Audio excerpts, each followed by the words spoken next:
Hola a todos, katawhan sa Dios sa Archdiocese sa Osamis. Sa ngalan sa tong talahuron nga Arsobispo, si Archbishop Martin Sarmiento Humuwadidi, ug sa kahugpungan sa tibuok kaparian, dinhi sa lokal nga simbahan sa Osamis. Kini nausab si Reverend Father Eman Pudyutan ang maghatod kaninyo sa atong mga pagpamalandong bahin sa Ebanghelyo karong adlaw. Mga igsoon ko diyan ni Kristo adlaw karon nga Sabado, Pebrero 14, 2026. Ug karon day usab no, mao ang pagsaulog nato sa Valentine's Day. Busa sa tanan, Happy Valentine's Day kaninyo. Let this day be filled with love, love that is true. And love can only be true if this love is anchored unya og kining siya nga love is rooted in the love of God. Karon day sa adlaw atong gisaulog ang memorial no paghandom nato sa duha ka mga santos, si Saints Cyril and Saint Methodius, mga balaan nga mga tawo diin ila pod nga gipakita ang gugma ngadto sa mga Eslavo, gugma ni Kristo, gugma nga tinuod. Ngigso nining adlaw nga Sabado, Pebrero 14, ako di ay nga birthday greetings ngadto sa inahan namo dinhi sa lungsod sa Bonifacio. Tungod kay karong adlaw mao man ang birthday ni Honorable Vice Mayor Fe B. Manzo. Busa kang Honorable Fe B. Manzo ang Municipal Vice Mayor sa lungsod sa Bonifacio. Vice, happy birthday kanimo. Kami, especially ako, nagaampo nga magpabilin ang maayo nga panglawas, piskay nga panglawas, aron nga makapadayon gayud diya sa pagpangalagad sa tanan nga katawhan sa lungsod sa Bonifacio. Again, sa ato ang pinalangga nga Vice Mayor dinhi sa lungsod sa Bonifacio, Honorable Fe B. Manzo, happy birthday kanimo karong adlaw. Ngigsuon day usab kamo akong gihangyo nga ato usab nga iampo no ang mga nabiktima o na disgrasya kaghapong adlaw didto sa usa ka barangay sa Don Victoriano nya matud sa balita anay upat ka mga pulis ug usa ka trabahante sa provincial government ang nakabsan sa ilang kinabuhi. Busa mga igsoon karong taknaa, hangyoon to kamo nga diha sa kahilom no atong iampo ang kapahulayang dayon sa ilaang mga kalag. Ato usab iampo ang ilang pamilya labi na niining panahon sa kawadon nga sila nagbangutan diha sa kalit nga kamatayon sa ilang mga mahal sa kinabuhi. Diya sa kahilom mga igsoon atong ihampo kining maong intensyon.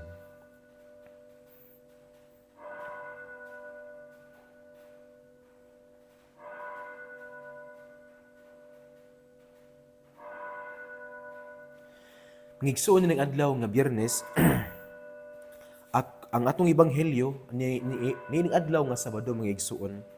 Ang atong ebanghelyo itong pagkutluon sumala sa ebanghelyo ni San Marcos. Himayaon ikaw o Ginoo. Wala madugay, may laing dakong panon sa mga tawo nga nagkatapok.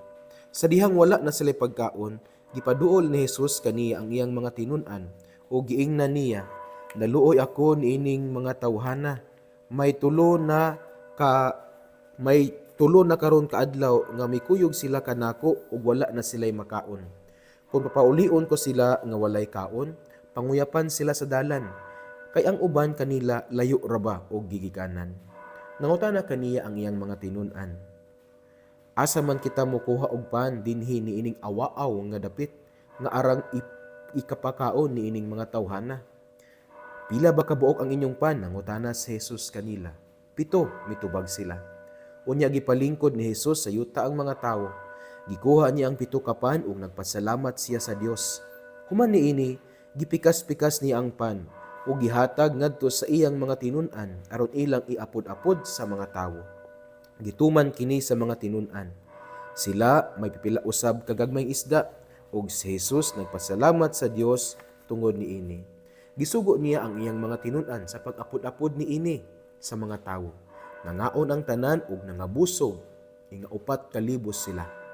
Ang salin nga nahipos sa mga tinun-an, 7 kabukag.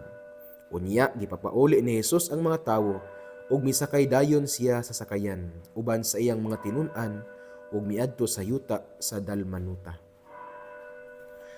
Pangigsuon ang ebanghelyo sa Ginoo. Daygon ikaw o Kristo. Pangigsuon ning adlaw nga Sabado, Pebrero 14, Valentine's Day. Ang atong ebanghelyo atong gikutlo nga sumala sa ebanghelyo ni San Marcos unya kapitulo 8, versikulo 1 hangtod sa 10. Diin ato nga nadungog sa ebanghelyo ang usa sa mga milagro ni Hesus. Ug kini siya nga milagro mao ang pagpakaon ni Hesus sa daghan kaayo nga mga tawo, 4,000 ka mga tawo. Unya kini gipakaon ni Hesus diya lamang sa pipila ka mga isda ug sa kaning 7 ka pan. Unya ang mao gihapon nga milagro no, sa human na ngaon gipangkuha nila ang mga sobra, ang sobra ni kabat pod siya og kanang 7 pod ka bukag. Milagro gid sa mga igsuon nga kini siya nga nahitabo tungod kay dili man pod nato mabutang bitaw sa box nga posible pod kaayo nga ang katong mga tawo nang gidala pod sila og mga pagkaon kay kultura man na sa mga Hudiyo nga kung layo-layo gani ang ila bitaw nga adtuan or layo sila og biyahe, magbalon na gina sila. Panagod pod nato no, kung mobiyahe kitag layo, magbalon na gyud ta.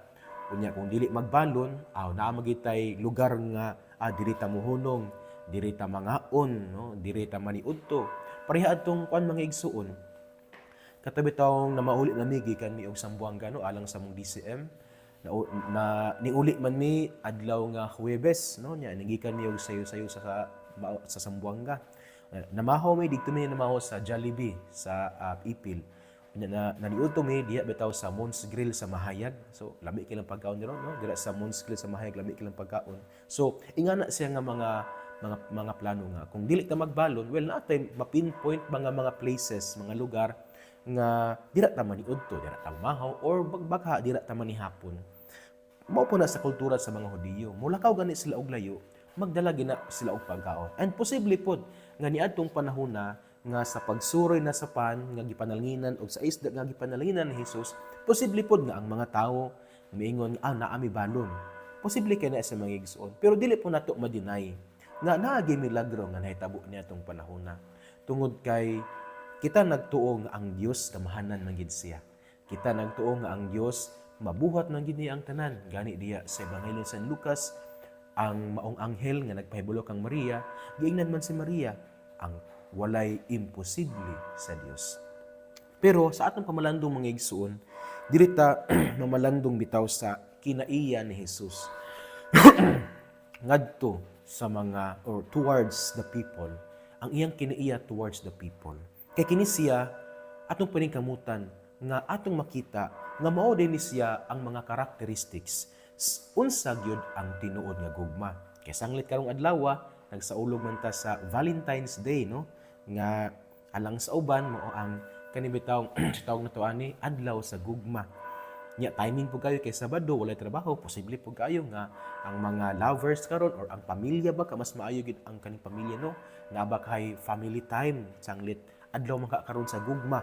So ang family naa ginay panahon nga manglaag bakha mo, musuroy or magkatapok sa balay unya naay mga gathering sa kaning family members kay wala man po'y klase Sabado unya wala po'y trabaho ang uban.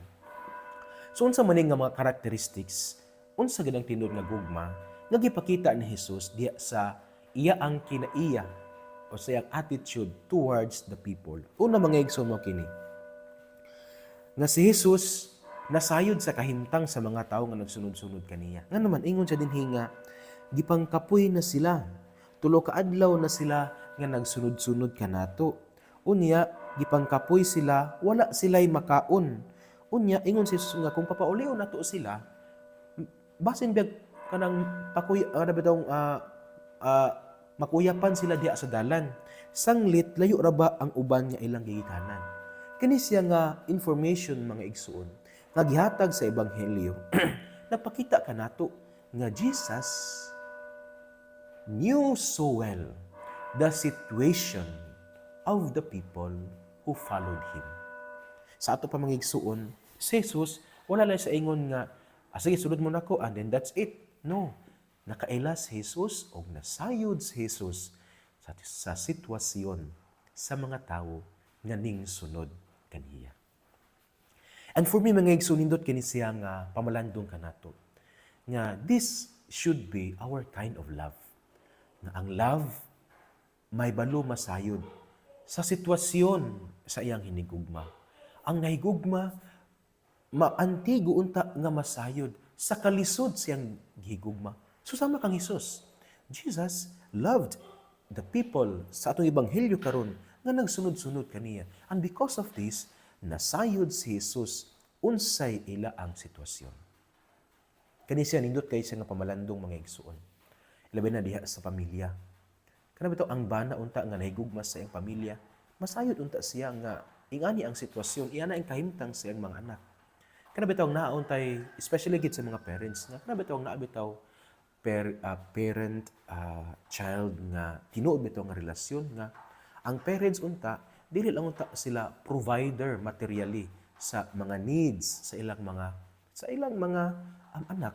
Masayod punta sila sa sitwasyon sila mga anak, ang ilang mga anak di ay na problema, ang ilang mga anak di ay emotionally na ay kanagidala-dala, ang ilang mga anak di ay naadi achievement sa eskwelahan, ang ilang mga anak di ay mao ni ang mga kanabitong nakapalipay o nakapaguol sa ilang mga anak. Dili lang unta ang mga parents provider sa mga material needs sa mga bata. Tungod kay ang mga anak, ang mga bata, ang ila ang panginahanglan dili lang man material nga needs.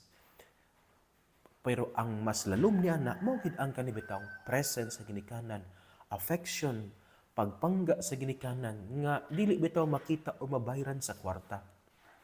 Ano ako man isang istorya tungod kay dagan kayo kan mga parents karon nga yes, well off kaayo sa ang ilang family. Pero absentee parent pud sila sa ilang mga anak nga dili man gani magkuy og kaon kay busy sa trabaho. Unya ang paatimanon ra sa mga anak mga yaya. Indot man siya tungod kay yes naningkamot man pud ang mga ginikanan lagi no as I have said naningkamot sila but dili unta ni malimtan ba nga naami to ang presence gayon kay ang tinuod nga gugma makailag yun sa iyang hinigugma sa panahon sa kalisod, panahon sa kaguol, panahon sa kasakit, labi na panahon sa mas lawom nga panginhanglan sa kaugalingon. Nga magayod ang presensya.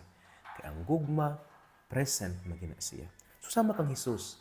Si Jesus, nahigugma gid siya sa mga tao nga ning sunod kaniya. Tungod kay nasayod man siya sa ilang kahimtang, gipangkapoy, gipanggutom, kung paulion, basin makuyapan, kay layo sila og kanabitaw gigikanan.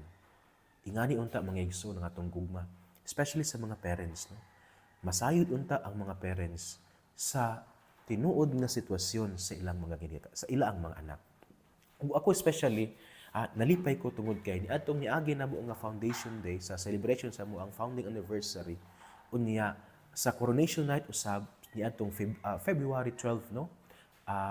Nalipay kay ko tungod kay daghan kayo ang mga ginikanan nga ning tambong gyud ba mo witness silang mga anak nga ning lantaw silang mga anak nga ning sayaw ning support silang mga anak nga nahimong kandidato unya ning participate pud sila wala lang sila didto as mere spectators naigay mga parents nga ning sayaw gid siya na indot kay ba indot kay pamalandungan ug kanang bitong lantawon nga ingana bito ang klase nga pamilya nga sa mga aktibidad sa ilang mga anak maningkamot gyud pud unta nga naang ginikanan.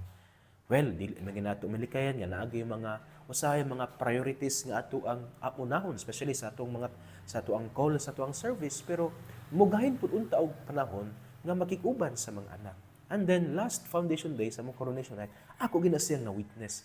Nya ako pong nakita nga malipayon pud kayo ang mga bata. Kada betong ang ilang smile nga pure gid kaayo.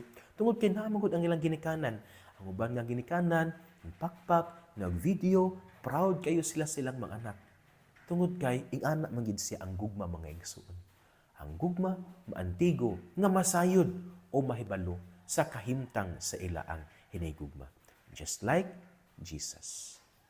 Because love is not just about feeling. Love also tries to to be present in the life of other people, just like sa gibuhat ni Jesus. Ikaduhang punto mga igsuon niya ato ang pamalandong karon, meaning atong ebanghelyo, mao gid kini nga ang gugma, ang tinuod nga gugma is a kind of love that nourishes the beloved. Iya bitong sa may bisay anang nourishes, ano bitong to nourish, anang atimanon, pakanon, patubuon, sa pana kanang panggaon, kana bitong mo-nourish nga kana bitong mutabang sa pagtubo sa maayong paagi. Mao na siya ang tinuod nga gugma. True love will always nourish his or her beloved. Mao na ang gipakita ni Jesus. Aban niya mga igsoon, kana bitong tip of the iceberg lang nga gustong ni Jesus kay pakanon ang iyang ang mga tawo nga nagsunod-sunod kaniya. But behind those words of Jesus, usa ka pagtulunan nga susama nga si Jesus, iya ang gipakaon, gialimentar niya ang mga tawo nga nagsunod-sunod kaniya, kana usab nagpakita kanato nga ang tinuod nga gugma nga mo nourish. Kung atong gugma karon mga igsuon, wala na nag-nourish sa atong ihinigugma, posible nga dili sila ang sayop. Posible nga dili sila ang naay apan. Apan kita basin naa kitay apan. Kay basin atong gugma, possessive. Ang atong gugma, kusog kay mo kontrol. Ang atong gugma, mohigot. Ya kaning mga butanga mga igsuon, dili man sa makapanourish sa gugma. Usa ka kanabitong sambingay ba nga ako madumduman kung maghisgot aning mga istorya ha. Nangutana unsa kuno kalainan sa I like you o I love you. Ingon kuno nga ang I like you is same ra kuno kung makakita ka og nindot nga bulak. Ay buhaton nimo kung like daw nimo ang bulak, imong kuhaon ang bulak ba? Nabitong pitason nimo ang bulak, kuhaon nimo ang bulak. That is I like you. Pero ang I love you, kung makita kang nindot nga bulak, dili nimo siya kutluon or kuhaon. Hinuon, you will nourish it daily. You will water it. You will apply fertilizer. Aron nga siya mas mutubo pa. Aron siya mas mulambo pa. Ingana mga igsuon ang tinuod nga gugma. Mo-nourish siyang hinigugma. Kung ang atong gugma karon wala na nakapalambo sa uban, then perhaps dili atong i-check atong kagalingon. Basin dili ni sa tinuod nga gugma. Kung ang gugma sa usa ka lalaki ngadto sa usa ka babaye, nahimong babag sa kalipay sa babaye, nahimong babag nga mutubo ang babaye, then dili siya tinuod nga gugma. I-purify ang maong pagbati aron nga ang gugma mahimo gayud siya nga kana bitaw ang tinuod nga gugma. Nya mo itong bantayan mga igsuon kay ang pulong ra ba nga love karong panahon na mura bitaw na undermine na labi na sa mga batan-on. Especially sa mga inon dili man ingon nga pang-judge, especially bitaw sa mga sayo kay nga mo enter into kind of romantic relationship unya dili bitaw purified ang feelings unya kana bitawng maunon ang nahimong hinungdan nganong naguba bitaw ang ilang hindot unta nga kaugmaon tungod sa ilang mga sudden nga mga choices kana siya usa ka ehemplo nga dili day tinuod nga gugma because true love will always nourish the beloved. Si Jesus naigugma sa katawhan, busa iya sila nga gipakaon, gialimentar nila, gialimentar ni Jesus ang katawhan. Iya silang ginourish, dili lang sa kaning tiyan, apil na po diha sa mga pulong sa Ginoo. Both body and soul were nourished by Jesus. Why? Because His love is authentic. Og mao kini mga igsuon, nato i-check nato atong kagalingon, labi na sa tuang sa mga ginikanan ngadto sa mga anak ug sa mga tanan nga naay mga pares diha. I-check kung nakapanarish pa ba ang inyong gugma. Kay kung dili na, well, I'm not saying nga undangon, but purify our love, purify until nga mahimo kini siya nga kaning tinuod nga gugma. Let us remember that love is always beautiful if it is executed or performed in an authentic manner, patterned from the ways showed to us by our Lord Jesus Christ. Again mga igsuon, duha ka puntos akong gipaambit karon. May tungod sa unsa nga klase nga gugma ang tinuod nga gipakita usab ni Hesus diri sa ebanghelyo. Una mga igsoon, ang tinuod nga gugma nasayod sa sitwasyon sa iyang hinigugma. Sitwasyon sa kasakit, sitwasyon sa kalipay, sitwasyon sa kawadon, sitwasyon sa pagbangutan, o sitwasyon man diya sa mga kadaugan. A second point mga igsoon, na ang tinuod nga gugma, just like unsa gipakita ni Hesus dinhi, ang tinuod nga gugma is a kind of love that nourishes the beloved. Dili unta makapaut-ut ang atong gugma sa uban, dili unta makapababag ang atong gugma sa uban, diya sa ila ang paglambo. Hinuon ang atong gugma mutabang kanila aron sila molambo, makab-ot nila ang ilang mga pangandoy, unya kana bitawng sila mutubo nga mahimo silang himsog o kana bitawng mature nga tawo. Kay kung dili man gani mga igsuon, dili gyud tinuod atong gugma.